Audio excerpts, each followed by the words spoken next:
Kan sex redde Danmarks fremtid? Danmark har et problem. Fødselsraten er den laveste i 27 år, og der fødes ikke nok børn til at forsørge den aldrende befolkning.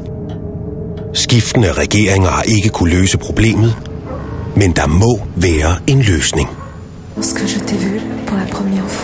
Her er Emma. Hun er dansker, men selvom hun er født og opvokset i Danmark, er hun undfanget i Paris. Lige deroppe på det der hotelværelse.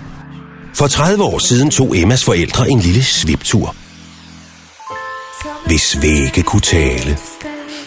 Men det viser sig, at Emmas historie ikke er så enestående. 10% af alle danske børn er undfanget på en ferie. At rejse og få nye oplevelser, det påvirker parforholdet, fordi de får overskud til at se og opleve hinanden på ny. Det frigør endorfiner i hjernen, og så får folk lyst til sex. Det får vi børn af. Faktisk har danskerne 46% mere sex på ferier sammenlignet med hverdagen. Så for at hjælpe den faldende danske fødselsrate, vil Spis opfordre alle danskere til at tage på en romantisk storbyferie.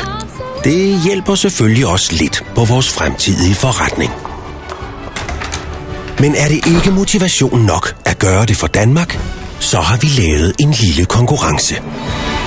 Book din rejse med vores ægløsningsrabat. Fyr den af. Bevis, du har undfanget et barn, og vind 3 års forbrug af babyudstyr og en børnevenlig ferie.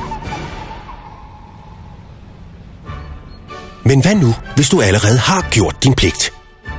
Eller hvis chancerne for en undfangelse ikke er særlig høje, jamen så se på det sådan her. Det handler ikke kun om at vinde. Det handler om at være med. Deltag i konkurrencen. Do it for Denmark.